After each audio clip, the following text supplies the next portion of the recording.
The King's Avatar, Chapter 1180. Dumb Method. Audio source, wusharworldaudiobook.com. Chapter 1180. Dumb Method. Translator, Nomyami. Editor, Nomyami. All attacks began from positioning, and positioning came from choosing a position and moving there. Harassing an opponent and limiting their freedom to move was equal to interfering with the foundations of an opponent's offensive. This reasoning was very simple. Yishu had fully analyzed the problem at hand already, but Mo Fan clearly hadn't realized the key to resolving his current situation. Mo Fan, having specialized in scrap picking, had honed the skills and awareness required for scrap picking to an amazing degree. However, his other abilities fell short.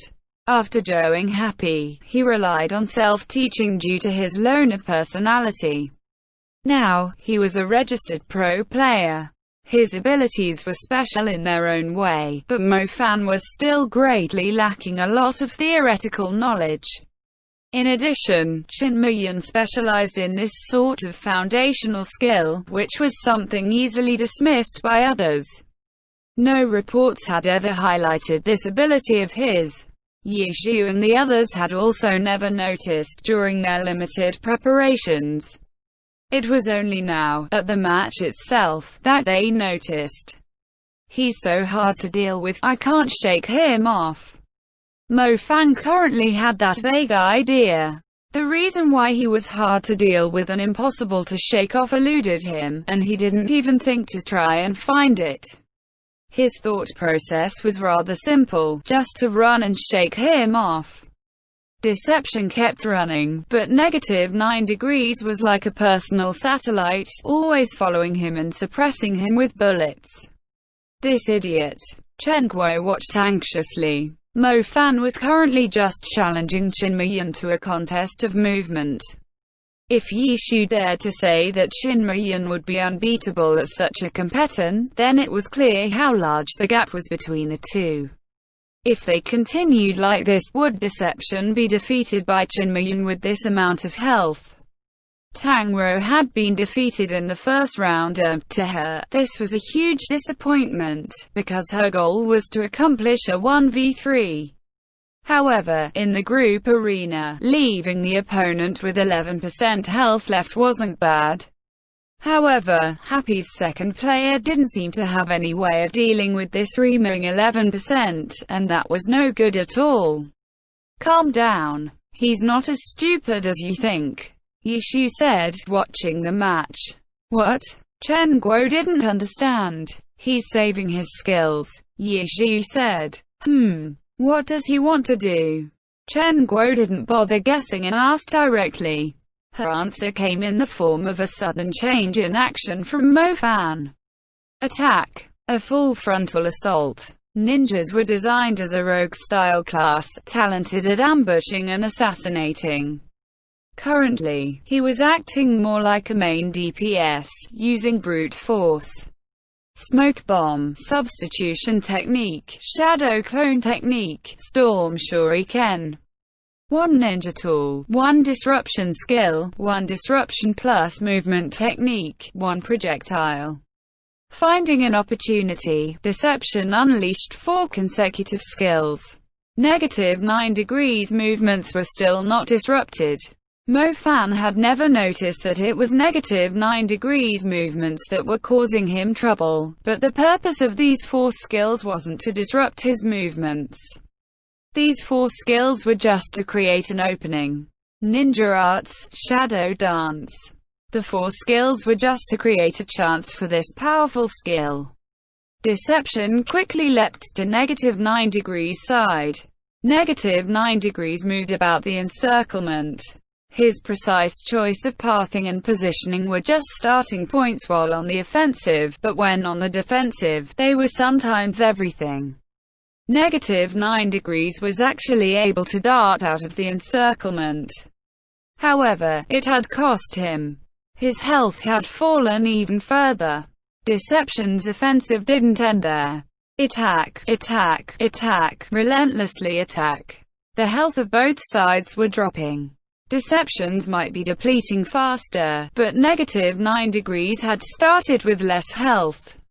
What a dumb method! Yishu exclaimed. Chen Guo didn't understand. He's copying Little Tang, Yishu explained. Chen Guo started, and then, when she looked back, she realized something. Qin Miyun was still the Qin Miyun.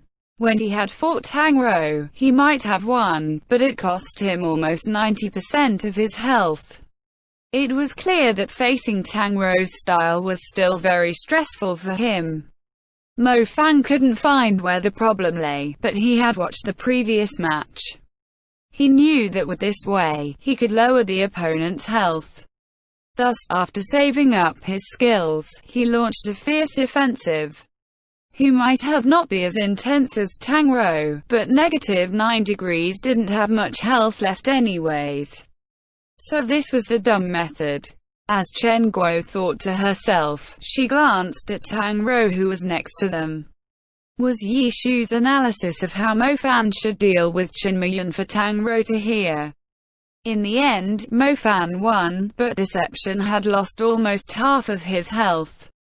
Compared to Qin Miyun's 11%, Happy had still lost. Tyranny's second player Bai Yanfei stepped into the arena. As a member of Tyranny, you had to be at least a little tyrannical.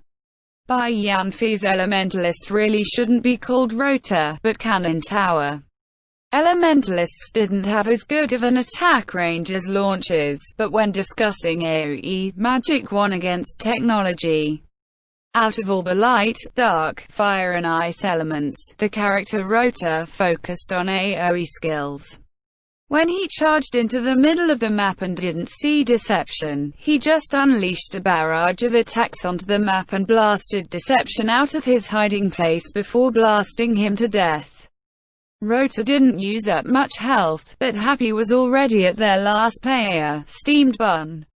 On the field, Steamed Bun had performed admirably, but in the end, he was unable to complete a 1v2. In the group arena, Tyranny had won back 2 points. The Tyranny fans now really had something to be excited about. They organized their cheers, once again defeating Happy's home advantage. Next, was the all-important Team Competition. The overwhelming cheers lasted until the lineup for the Team Competition was announced. Happy, Yishu, Su Mucheng, Fang Rui, Qiao Yivan, and Wenyi, Tang Rou. This lineup seemed to be Happy's best lineup. Currently, it was the 4th round and Team Happy hadn't sent out any other players. Tyranny, Zhang Xinji, Lin Jingyan, Zhang Jiale, Qin Miyun, Song Qiang, Bai Yanfei, No Han Wenqing. When the lineup for Tyranny was announced, the audience was in uproar, including Tyranny's own fans. Switching people in and out of the Team Competition was a common sight, but core players were very rarely switched out. They were core players because they were irreplaceable in the team. The entire team's strategy revolved around them. But now, Team Tyranny's lineup didn't include their captain of 10 years.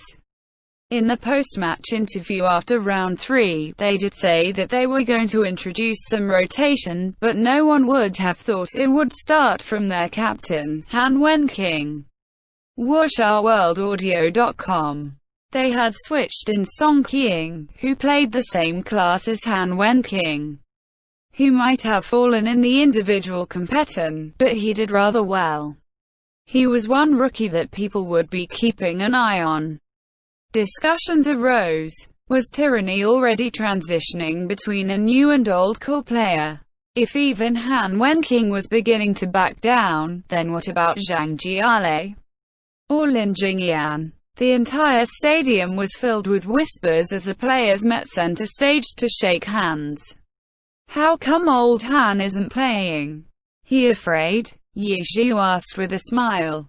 Rotation, Zhang Xinji replied briefly. Anything he could say had to be true, had to be fact. Even core players are being rotated. Yishu voiced the crux of the problem. Rotation was normal, but rotating out core players was only done when it was necessary. It wasn't normal. It's none of your business, Zhang Jiale retorted. Zhang Xinji didn't say anything else, silently nodding in agreement to Zhang Jiale's words.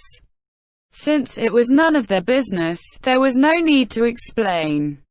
Fine, let's fight then. Ye Zhu didn't bother to continue the conversation. The members of each team got in place. In the end, Happy, even after their week of specialized training, wasn't able to defeat Tyranny's experienced players. With Tyranny's master tactician's flawless planning, Happy wasn't able to cause any upsets.